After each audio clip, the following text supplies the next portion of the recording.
ब्रिजभूषण जी उर्फ पंडित जी की जनरेशन के लोग वो लोग हैं जो सोसाइटी में एक दूसरे से इतने कनेक्टेड रहते थे कि पूरा मोहल्ला एक एक्सटेंडेड फैमिली बन जाता था। लोग एक दूसरे के सुख दुख में साथ देते थे, एक दूसरे की खबर रखते थे और ख्याल भी रखते थे। धीरे धीरे लोग बिजी होते जा रहे हैं, उनके पास खुद के लिए ही टाइम निकालना मुश्किल होता जा रहा है, फिर बाहर वालों के लिए तो क्या ही कहें। इंसान का नेचर है कि वो हमेशा पुरानी बातों को याद करके या तो खुश होता है या दुखी होता है। प्रेजेंट में रहना बहुत कम लोगों को आता है। आज पंडित जी के घर उनकी कॉलोनी के कुछ फ्रेंड्स आए हैं और पुरानी यादों का पिटारा खोलकर बैठ गए हैं। बीते वक्त की सुनहरी यादों की धूप उनके बूढ़े और झुर्रीदार चेहरों को जैसे रोशनी से भर रही है। सबके पास ऐसी कई चमकदार यादें हैं। कैसे वे लोग शादी ब्याह में एक दूसरे का हाथ बटाया करते थे, कैसे मोहल्ले की बेटियां सबकी साझी बेटियां होती थीं, सबके सुख दुख साझे होते थे।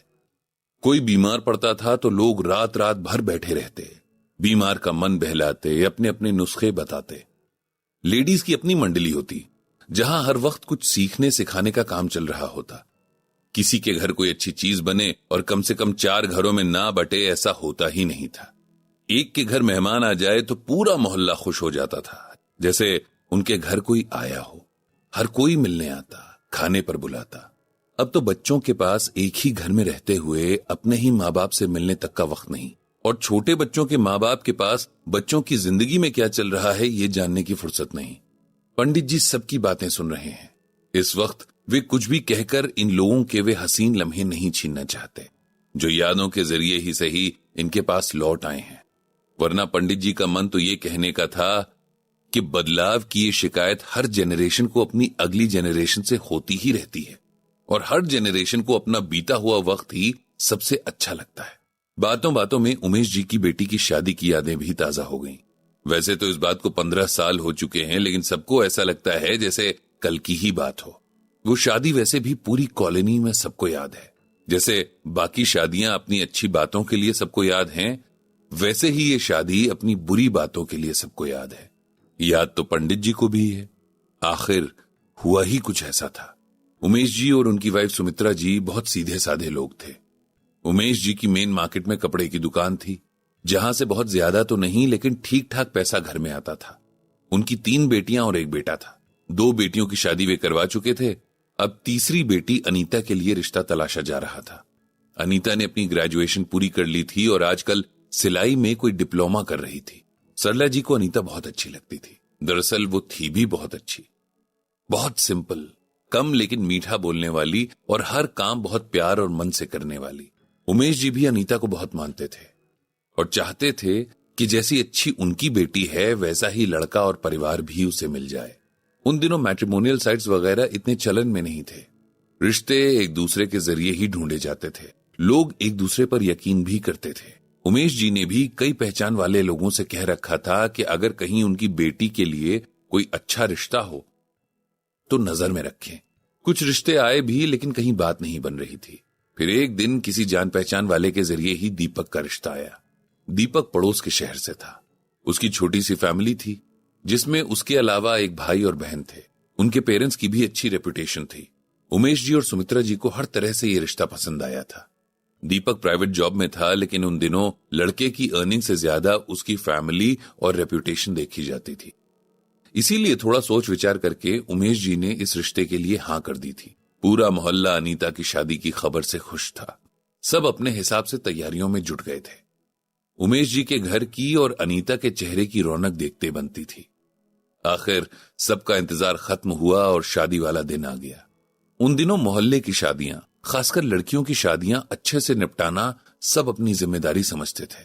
इसीलिए पूरे मोहल्ले के लोग बारात के वेलकम से लेकर बारात की विदाई तक हर रस्म में शामिल रहते थे।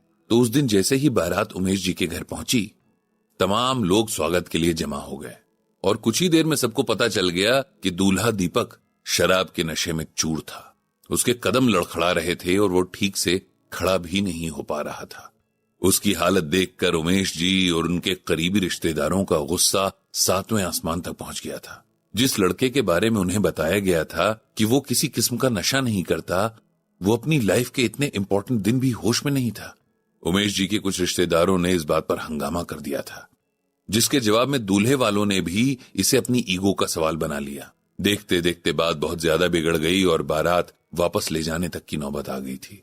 तब पंडित जी समेत मोहल्ले के बड़े बुजुर्गों ने दोनों पार्टीज को बिठाया और सुलह करवाने की कोशिश की। लड़के वालों को फर्मली कहा गया कि उन्होंने लड़के के शराब पीने की आदत के बारे में ना बताकर गलत किया है और ये एक तरह से धोखा देना हुआ, और ऐसे में लड़की वालों का गुस्सा होना एकदम जायज है। किसी तरह ये बात लड़के वालों की समझ में आई और वो शांत हुए। दीपक ने भी उमेश जी और बाकी लोगों से माफी मांगी। उसने बताया कि वो ओकेजनली शराब पीता है, लेकिन आज दोस्तों के कहने पर उसने थोड़ी ज्यादा पी ली थी, जिस पर वो शर्मिंदा भी था।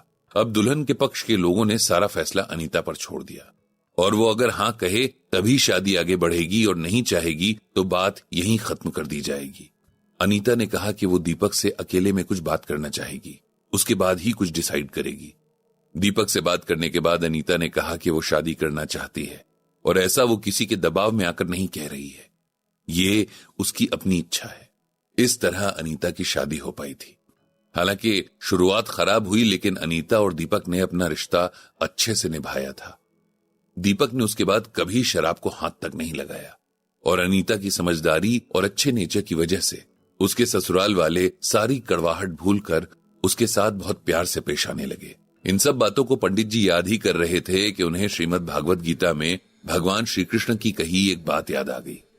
भोग ऐश्वर्य प्रसक्ता नाम तयापह्यत चेतसाम व्यवसायत्मिका बुद्धि समाधो न विधीयते। इसका मतलब है कि जो लोग अपने मन के साथ सांसारिक सुखों से जुड़े हुए रहते हैं और उनकी बुद्धि दुखों से घबरा जाती है, वे सफलता के लिए दृढ़ संकल्प यानी कि डिटर्मिनेशन के काबिल नहीं होते हैं। इसे सिंपल लैंग्वेज में अगर समझा जाए तो सुख और दुख तो हर किसी की जिंदगी का हिस्सा है, जो हमारे कर्मों के हिसाब से हमारी लाइफ में आता और जाता रहता है। लेकिन दुखों से घबराने वाले लोग कभी भी सक्सेसफुल नहीं होते हैं। लाइफ में जो सिचुएशन जैसी आए वैसे ही उसे डील करना चाहिए। कठिन वक्त में हमें मजबूत बनना पड़ेगा, तभी हम उससे पार पा सकते हैं। अगर इंसान मन में ठान ले तो किसी भी तरह के हालात से वो जीत सकता है। जिस तरह अनीता ने सिचुएशन से भागने की बजाय दीपक पर भरोसा करना सही समझा और दीपक की स्ट्रॉन्ग विल पावर ने अनीता के इस भरोसे को कायम भी रखा। पंडित जी ने भगवान श्री कृष्ण से सबको ऐसी ही सद्बुद्धि देने की प्रार्थना की।